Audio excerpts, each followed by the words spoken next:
I'm on set. Where you from, man? India. India? Kerala. And who is the other guy? Where you from? Pakistan. Get out of here.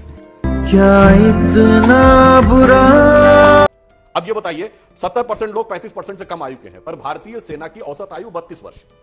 तो अब नए युवा को भी उसमें आने का मौका मिलना चाहिए, अपना कार्य करने का मौका मिलना चाहिए। और 17 से 21 का आयु वर्ग वो है जिसमें अगर आप देखें तो जो उनको सैलरी मिल रही है ना, उसमें 99% चांस है कि वो पूरी सैलरी बचेगी, क्योंकि उस समय ना उनका विवाह होगा, ना परिवार की जिम्मेदारियां होंगी। अनलेस अनटिल किसी के ऊपर फैमिली की बहुत जिम्मेदारी हो, तो वो जिस समय बाहर निकलेगा, जिसको ये कह रहे हैं बेरोजगार वाली बात नहीं, वो एक बहुत ही स्किल्ड भी होगा और उसके साथ कम से कम उसके पास 22-24 लाख रुपए का bank balance.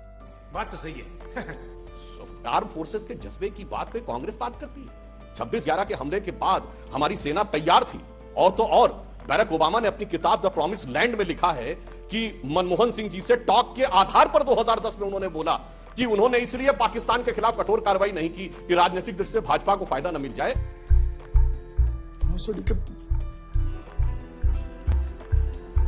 Generally, you are senior, I agree with you everything. But here, please understand, this decision has been taken by nature. We can't keep fighting on it. We have to see and take the challenge and make sure if the people applied themselves in 21st century warfare, which is hybrid, there are great own warfare.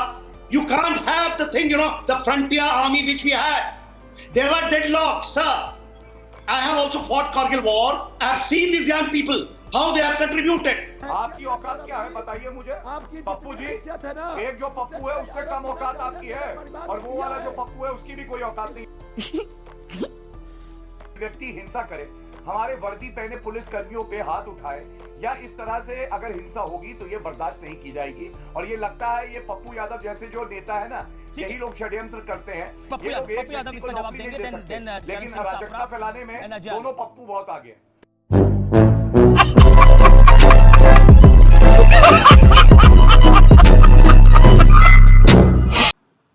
Hi friends, स्वागत है आपका random news दुनिया channel पर।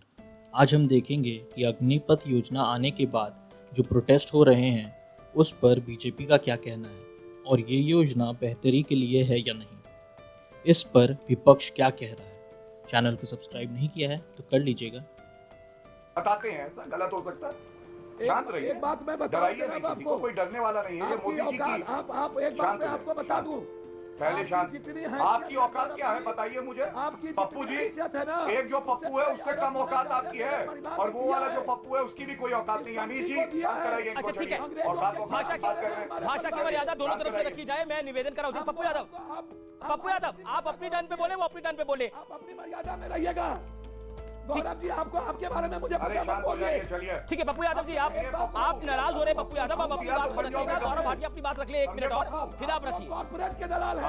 आप जब बोले हैं तो मैं बीच में नहीं बोला, प्लीज चुप रहिए। ठीक है, चलिए। Old experts.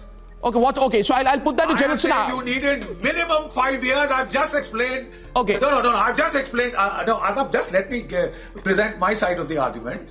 Look, what I'm saying is the United States Army in Vietnam was on a tour of duty system, right?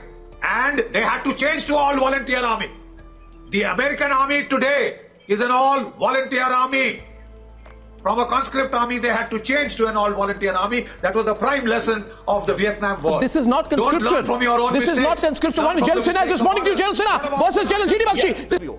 जो कि हम लोग बड़ी अच्छी हायर एजुकेशन करके आए थे, तो हमारे पास 2 लाख रुपए का बैंक बैलेंस नहीं था जिस समय पास आउट होकर निकले। तो वो चाहे तो बहुत कुछ कर सकता है। और सबसे बड़ी बात है कि जो ये भी कहा जा रहा है कि किशोरावस्था में रोजगार होनी चाहिए और युवावस्था में रिटायरमेंट का प्लान, क्या रोजगार देने की स्थिति में नहीं है सरकार? इस वजह से ये फैसला लिया गया है, जिसको आप लोग अपना बड़ा कदम, क्रांतिकारी कदम बता रहे हैं। देखिए, बड़ी मजेदार बात है, 10th पास है क्वालिफिकेशन आने की। इससे पहले भी अगर आप देखें तो 10th पास के बाद आने वाला कोई भी लड़का या लड़की 18, 19, 20 साल से ऊपर का नहीं होता था।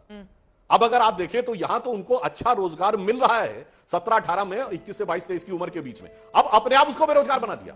अरे भाई, अगर सरकारी सेवा भी करनी है तो 28 तक है, यानी उसके बाद भी उसके पास मैक्सिमम 7 या मिनिमम 4 वर्ष का समय है। वो जाके सरकारी नौकरी कर सकता है। प्राइवेट में कुछ करना चाहे तो उसके पास तकरीबन 20 लाख रुपए की कैपिटल है। ठीक है। और अगर वो किसी प्राइवेट की दूसरे पैरामिलिट्री फोर्स में जाना चाहे तो उसके पास ऐसी स्किल है जिसमें उसको एक्स्ट्रा वेटेज मिलेगा। यदि सेंट्रल पैरामिलिट्री फोर्सेज या स्टेट की पुलिस में जाना चाहे, या आजकल जिस तरह इंडस्ट्रियल डेवलपमेंट हो रहा है तो उसमें सिक्योरिटी पर्सन की जरूरत होती है, उसमें उसको वेटेज मिलेगा। तो हर ढंग से उसके लिए एक बेहतर अवसर की उपलब्धता है। रागिनी नायक जी, सीधे आपसे सवाल करते हुए, चूंकि बेरोजगारी के मुद्दे पर कांग्रेस पार्टी ने हमेशा उसके लिए बराबरी नहीं कर सकता है, लेकिन फिर भी बहुत सम्मानजनक है। तीसरी बात, 25% जो युवा होंगे उनको परमानेंट कमीशन दिया जाएगा, एब्जॉर्ब होंगे। चौथी बात, सेवा निधि 11 लाख रुपए और 9 लाख रुपए करीब उनको सैलरी मिलेगी। तो 4 साल के अंदर अंदर जब वो 21 या 22 की उम्र तक पहुंचेंगे अमीर जी, तो 20 लाख रुपए उनके पास अपने होंगे, जिससे वो आगे चल के और भी कोई रोजगार करने का कुछ खोल सकते हैं। उसके अलावा सबसे बड़ी बात है, नौकरियों की कर रहे थे। मैं एक आंकड़ा देता हूं, 2013 में आर्मी में कितना रिक्रूटमेंट हुआ था अमीर जी, आपको मालूम है? 48,356।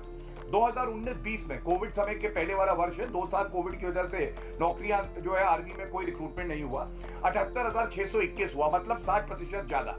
लेकिन हमारा युवा जो है, हम उनसे संवाद करेंगे, उसकी बात सुनेंगे और कोई बदलाव की आवश्यकता होगी वो भी करेंगे। एक मिनट अभी जी, आधा मिनट लूंगा, आपने लिया, तो हम करेंगे। लेकिन कोई भी व्यक्ति, मैं आपकी बात पूरी करूं प्लीज, कोई भी व्यक्ति हिंसा करे, हमारे वर्दी पहने पुलिस कर्मियों पे हाथ उठाए या इस तरह से अगर हिंसा होगी तो ये बर्दाश्त नहीं की जाएगी। और ये लगता है ये पप्पू यादव जैसे जो नेता है ना, यही लोग षड्यंत्र करते हैं। ये लोग एक व्यक्ति को नौकरी नहीं दे सकते। It's getting interesting, General Sinha. It is not conscription only in net. 50-50. 4 years is tantamount to conscription. It is no way it is a conscription. It is not a concept of conscription. It is still volunteer army, and where the people are volunteering to come. It is not, sir, please let me also finish, sir. I have also applied I was also agitated when I heard about 6 months back this is happening. I have applied myself. Now the decision has been taken. The people, who are sitting, who are as on today responsible, they are also responsible people. Let's understand them what they have done it. There are huge challenge. I'm telling you, there are huge challenge. मुझे लगता है कि हर वो व्यक्ति जो भारत की जल सेना, वायु सेना, थल सेना में शामिल होकर उसका हिस्सा बनकर माँ भारती की सेवा करना चाहता है ना चित्रा जी, वो इस भाव के साथ आता है कि तन समर्पित, मन समर्पित और ये जीवन समर्पित, सोचता हूँ देश की धरती मुझे कुछ और भी। ये भाव इस जनतंत्र की जनता को तो समझ आता है, प्रधानमंत्री जी को नहीं आता।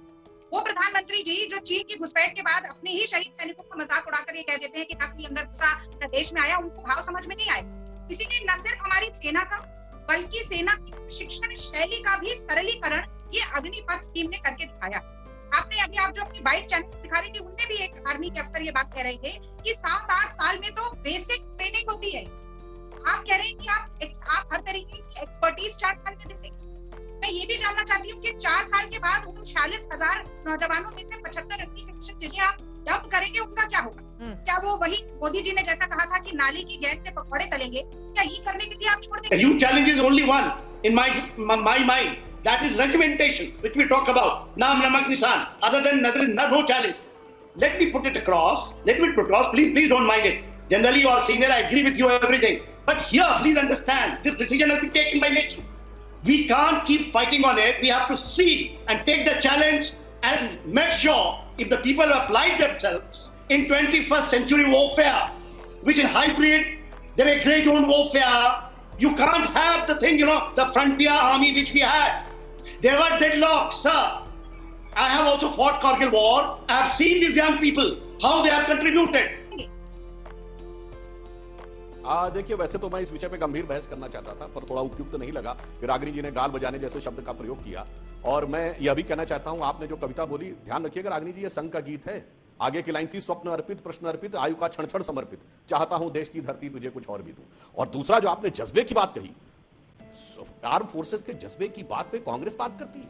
26/11 के हमले के बाद हमारी सेना तैयार थी।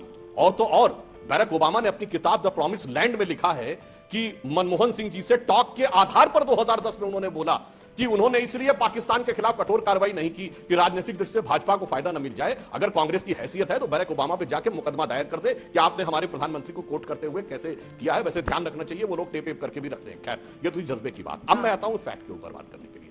देखिए यहां पर जो स्थिति है, जिस प्रकार से 4 साल की ट्रेनिंग दी जा रही है, इसमें ऐसा नहीं कि वो 4 साल के बाद यथावत रहेगा। 10th पास मिनिमम क्वालिफिकेशन है। जब वो 4 साल के बाद पास आउट होकर निकलेगा तो उसको 12th पास का सर्टिफिकेट भी मिलेगा। और किसी भी सरकारी सेवा में जाने के लिए अदर देन जो क्लास 2 एंड अबव ऑफिसर्स होती है जिसमें ग्रेजुएशन की जरूरत है, बाकी सब में बेसिक क्वालिफिकेशन 12th है। तो उसके 4 साल बर्बाद नहीं गए। 4 साल में 2 साल तो वो वैसे 12th करता, तो उसको 12th पास का सर्टिफिकेट भी मिलने वाला है। तो आप सोचिए इससे बेहतर क्या हो सकता है कि 10th क्लास में बच्चा गया और उसके बाद 12th का उसको सर्टिफिकेट भी मिल गया, पास आउट होकर स्किल के साथ निकला, एक्सपर्टीज के साथ निकला और तकरीबन मिनिमम 11,70,000 और मैक्सिमम हो तो 20-22 लाख रुपए का बैंक बैलेंस अपने हाथ में लेकर निकला। ठीक है।